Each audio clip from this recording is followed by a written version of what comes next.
seorang bayi laki-laki yang tadinya sehat disunat menggunakan alat listrik sampai alat kelaminnya hangus terbakar. Dan setelah itu dia dipaksa menjadi anak perempuan. Banyak banget yang menyebut ini sebagai keberhasilan di dunia medis. Padahal di balik kisah ini ada banyak banget hidup yang hancur gara-gara percobaan yang tidak disertai dengan etika dan juga hati nurani. Kasus ini mengguncang dunia medis dan juga jadi bukti kalau tanpa etika ilmu pengetahuan itu bisa menjadi sangat tidak berperi kemanusiaan. Teman-teman, ini adalah kisah nyata yang membuat banyak orang bertanya, sejauh mana sih manusia diperbolehkan untuk bermain jadi Tuhan?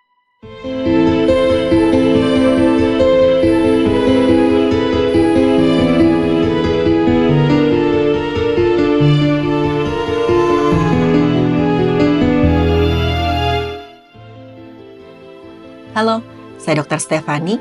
Saya seorang dokter spesialis forensik dan mediko-legal, dan saya belajar dari yang mati. Bulan Agustus tahun 1965, ada seorang ibu yang bernama Janet Reimer. Dia melahirkan sepasang anak kembar identik. Keduanya laki-laki dinamai Bruce dan juga Brian Reimer. Janet dan suaminya Ron Reimer merasa sangat bahagia karena bayangin aja mereka baru setahun menikah sudah dikaruniai momongan kembar lagi, dan dua-duanya adalah anak laki-laki. Tapi di usia 6 bulan Bruce dan Brian mengalami gangguan buang air kecil, namanya gangguan phimosis. Phimosis ini adalah kondisi ketika kulit kemaluan laki-laki tidak dapat ditarik ke belakang melewati kepala kemaluan atau glans. Pada anak laki-laki sebenarnya, keadaan seperti ini tuh bisa banget baik sendiri di usia pubertas. Tapi pada kasus ini yang dialami oleh Bruce dan Brian itu sangat mengganggu. Mereka sering banget menangis kesakitan setiap kali buang air kecil. Juga terjadi infeksi berulang di area kemaluannya. Akhirnya dokter menyarankan ketika mereka berusia 7 bulan, Bruce sama Brian itu disunat. Prosedur ini seharusnya berjalan dengan sangat sederhana, teman-teman. Tapi saat itu seorang dokter bernama Jean Mary Hood melakukan prosedur sunat dengan elektrokauterisasi. Jadi prosedur elektrokauterisasi ini adalah prosedur pemotongan jaringan menggunakan alat logam, di mana dialiri oleh arus listrik untuk membakar dan menghentikan bocornya cairan tubuh secara lebih cepat. Pada sirkumsisi atau sunat, prinsipnya itu adalah memotong kulit kelamin yang menutupi kepala kelamin agar terbuka sebagian atau seluruhnya. Elektrokauter bekerja dengan panas tinggi sehingga jaringan langsung terpanggang dan pembuluh kecil tertutup untuk mencegah bocoran cairan tubuh. Diharapkan dengan demikian nanti penyembuhannya juga akan lebih cepat, dan metode ini harus dilakukan dengan sangat-sangat teliti. Pengaturan energinya nggak bisa sembarangan. Alatnya harus steril sehingga tidak merusak jaringan di sekitarnya. Karena harus diingat pada bayi, jaringan kulit kelamin itu sangat tipis sehingga penggunaan elektrokauter sangat berisiko tinggi menyebabkan luka bakar yang mendalam. Dan teman-teman, pada kasus Bruce sama Brian Reimer ini, alat elektrokauter digunakan untuk menyunat. Arus listriknya terlalu kuat dan ketika digunakan untuk menyunat Bruce, alat kelaminnya pun terbakar sampai hancur. Teman-teman, pada standar medis yang benar, sirkumsisi bayi seharusnya menggunakan pisau bedah aja sudah cukup, atau cuma diklem, bukan alat kauter yang panas dan berisiko tinggi. Dan dokter yang berpengalaman gak akan menggunakan arus listrik langsung pada area sensitif karena resiko kehancuran jaringan itu sangat-sangat besar. Jadi teman-teman, tindakan elektrokauterisasi pada kasus ini itu tidak benar secara medis. Tapi sayangnya semua sudah terlambat. Alat kelamin Bruce yang waktu itu disunat sudah hancur total dan gak bisa diperbaiki lagi. Orang tua mereka, Janet sama Ron, sangat-sangat syok. Bahkan setiap kali Janet pengganti popoknya Bruce, dia selalu menangis melihat alat kelaminnya Bruce yang hancur. Mereka sampai nyaris depresi, mengurung diri, nggak tahu harus kemana mencari pertolongan. Dan beberapa bulan kemudian, Janet menonton acara di TV di mana ada seorang psikolog bernama Dr. John Money.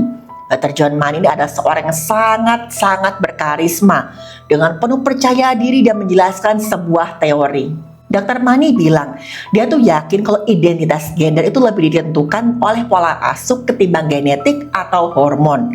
Genetik atau hormon itu memang membentuk tubuh anak laki-laki atau perempuan di kandungan.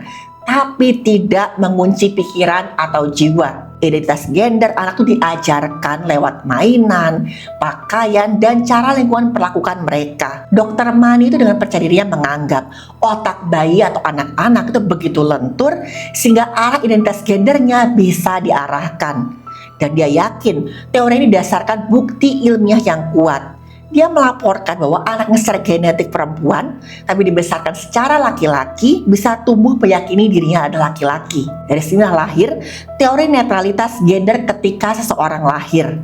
Saat itulah Janet seperti mendapatkan harapan. Karena tadi alat kelamin Bruce sudah hancur total. Dan saat itu baru tahun 1967 ketika Bruce berusia 1 tahun. Belum ada tindakan rekonstruksi alat kelamin untuk bayi atau anak. Daripada masa depan Bruce ikut hancur, Janet memutuskan untuk mengubah Bruce menjadi seorang perempuan. Dengan harapan Bruce bisa hidup dengan bahagia. Singkat cerita, Bruce dibawa oleh Janet ke Dr. Mani. Dan beliau sangat setuju. Jalan terbaik adalah mengubah Bruce menjadi seorang perempuan. Dan tanggal 3 Juli, waktu usianya baru 2 tahun, Bruce pun testisnya diangkat, alat kelamin diubah menjadi bentuk alat kelamin perempuan. Dan mulai hari itu, Bruce diganti namanya menjadi Brenda. Dengan harapan, Brenda bisa tumbuh dengan tubuh dan juga pikiran seorang perempuan. Bisa hidup dengan normal. Tapi sayangnya kenyataan tidak berjalan seperti teorinya Dr. Mani. Sejak jadi Brenda, Bruce diperlakukan sebagai anak perempuan. Diperlakukan anak perempuan oleh kedua orang tuanya. Tim Dr. Mani mempersiapkan segala macam untuk membentuk Brenda menjadi seorang perempuan sejati. Pertama, udah pasti ada terapi kejiwaan yang rutin. Kemudian rencana pemberian hormon saat Brenda masuk usia puber. Tapi seperti yang saya bilang tadi teman-teman, semuanya tidak berjalan dengan lancar. Brenda tumbuh menjadi anak yang selalu gelisah dan pemberontak. Brenda menolak diperlakukan sebagai anak perempuan dan sikapnya sangat tomboy, bahkan cenderung maskulin. Gara-gara ini Brenda dikucilkan dan merasa sangat-sangat kesepian. Psikiater yang menangani Brenda merasa kebingungan. Kenapa teori Dr. Mani itu gak berhasil pada Brenda? Tapi saat itu Dr. Mani masih ngotot kalau kasus Bruce jadi Brenda adalah kasus yang sukses. Bahkan percobaan Dr. Mani sering banget dipresentasikan di banyak seminar ilmiah. Waktu Brenda masuk usia puber, dia mulai mendapatkan terapi hormon estrogen. Dan tujuannya agar perkembangan fisiknya Brenda bisa seperti perempuan sampai dia dewasa. Dan Dr. Mani masih terus berkata kalau Brenda adalah anak perempuan. Dia bilang seperti ini, Brenda menunjukkan perilaku gadis kecil yang normal, berbeda dengan saudara kembar yang lebih tomboy. Tapi teman-teman, waktu Brenda berusia 13 tahun, dia mengalami depresi yang luar biasa. Dia sampai bilang ke ayahnya, kalau ayah dan ibu memaksa saya bertemu dengan Dr. Mani terus, saya akan mengakhiri hidup saya sendiri. Dan akhirnya orang tua Brenda pun jujur ke anaknya tentang apa yang terjadi ketika dia masih kecil. Dan Brenda alias Bruce merasa sangat marah. Dia merasa dikhianati. Dia bilang seperti ini teman-teman. Mereka gak hanya bohongi saya, tapi juga mengambil kendali hidup saya tanpa izin. Di satu sisi Bruce alias Brenda merasa lega.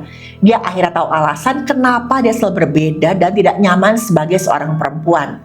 Tapi di sisi lain dia sadar betapa besar bagi hidupnya itu telah dimanipulasi sejak dia kecil. Dan Brenda kemudian memutuskan kembali jadi laki-laki. Dia gak mau lagi dipanggil Brenda, bahkan dia gak mau dipanggil Bruce. Mulai saat itu Brenda ingin dikenal sebagai David. Setelah memutuskan menjadi laki-laki, David mulai menjalani terapi testosteron untuk mengembalikan karakteristik laki-lakinya. Dia kemudian menjalani operasi pengangkatan atau mastektomi dan 2 kali operasi rekonstruksi alat kelamin atau faloplasty. Dan saat itu David merasa akhirnya dia berhasil mendapatkan kembali identitas yang selama dirampas secara paksa dari dirinya sejak dia kecil. Tahun 1990 waktu usia 25 tahun, David menikah dengan Jane Fontaine, seorang janda yang punya 3 orang anak. Dia berusaha menjadi hidup normal sebagai suami dan juga ayah tiri. Tahun 1997 sosok David pun mulai viral karena dia berani membagikan kisah hidupnya. Dan teman-teman, tujuan David membagikan ceritanya ini bukan sekedar mau mencari sensasi, tapi dia mau membongkar kebohongan ilmiah yang selama puluhan tahun dikutip sebagai kesuksesan seorang Dr. Mani. Dia mau melindungi anak-anak lain agar gak mengalami hal yang sama dengan dia. Dia mau menunjukkan bahwa identitas gender itu nggak bisa dipaksakan melalui operasi atau bahkan pengasuhan buatan. Dia juga mau menuntut pertanggungjawaban etika pada dokter dan juga ilmuwan yang melakukan eksperimen pada manusia tanpa persetujuan. Dan harusnya ya teman-teman, ini menjadi awal yang baik untuk David. Banyak orang terbuka matanya dengan batas etika kedokteran dan juga kemanusiaan dalam setiap percobaan yang melibatkan manusia. Sayangnya teman-teman, lagi-lagi kenyataan tidak seperti harapan David. Seiring dengan menyebar luasnya kisah David, mulai terbongkarlah trauma hebat yang dialami David saat diterapi oleh Dr. Money. Dan ternyata teman-teman, bukan cuma David yang jadi korban. Kembarannya Brian juga ikut kena getahnya. Terapi psikologis yang disusun oleh Dr. Money itu melibatkan permainan latihan perilaku reproduksi pada masa anak-anak. Karena Dr. Money yakin perilaku reproduksi untuk memancing naluri wanita itu akan membentuk dasar pembentukan gender seseorang. Bayangin aja, sejak usia 6 tahun, Brian dan David yang satu masih Brenda dipaksa untuk memperagakan gerakan berhubungan intim, di mana Brian memerankan laki-lakinya dan Brenda memerankan perempuannya. Dan semua ini difoto dan direkam oleh Dr. Money. Seakan-akan Brian dan Brenda alias David itu bukan manusia. Mereka hanya dilihat sebagai kelinci percobaan. Bahkan Dr. Money gak akan segan meneror mental mereka berdua kalau mereka mulai menolak. Pada kesaksiannya David pernah bilang seperti ini, "Di depan orang tua saya, Dr. Money itu bersikap sebagai seorang dokter yang lemah lembut, sayang anak-anak. Tapi kalau berhadapan dengan Brian dan juga dirinya yang waktu masih Brenda, Dr. Money akan bersifat sangat galak dan pemarah. Kalau sampai Brian atau Brenda berani menolak, Dr. Money akan bersikap sangat-sangat agresif." David bilang seperti ini, "Dr. Money pernah menyuruh saya melepas pakaian, tapi satu saya menolak dan dia membentak-bentak saya dengan sangat keras. Dan saya merasa sangat ketakutan karena saya pikir dia akan menyakiti saya. Akhirnya saya terpaksa menuruti semua perintahnya walau saya sambil gemeteran." David dan Brian sama-sama mengalami trauma yang luar biasa. Dan ketika cerita mereka viral, mereka tuh masih berjuang melawan trauma mereka.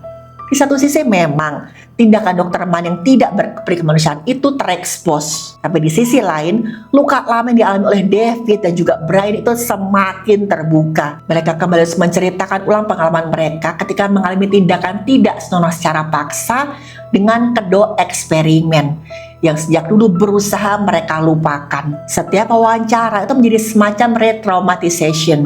Mereka dipaksa mengingat masa-masa ketika hidup mereka dipermainkan oleh ilmu pengetahuan.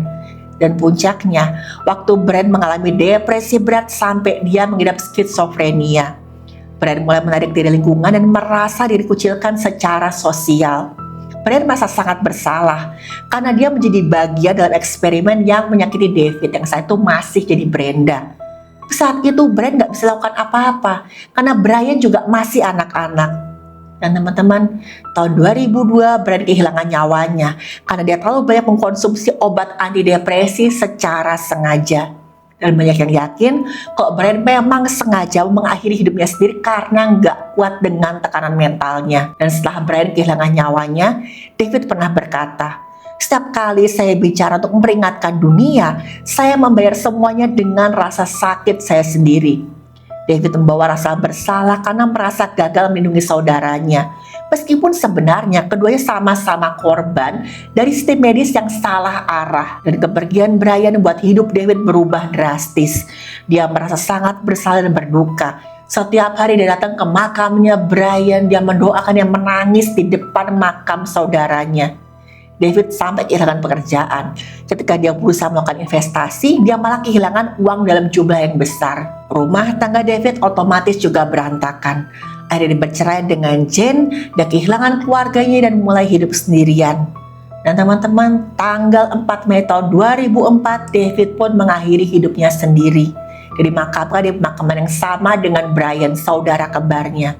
Hilangnya nyawa David menjadi salah satu pelajaran yang paling pahit dalam praktek kedokteran modern. Ini menunjukkan bagaimana percobaan terhadap manusia kalau tidak disertai dengan etika atau persetujuan bisa menghancurkan hidup banyak banget orang. Teman-teman, kasus David Reimer ini mengingatkan kita kalau batas antara sains dengan kemanusiaan harus selalu dijaga dengan hati nurani. Ilmu pengetahuan tanpa etika hanya akan melahirkan penderitaan, bukannya kemajuan. Identitas bukan sesuatu yang bisa direkayasa.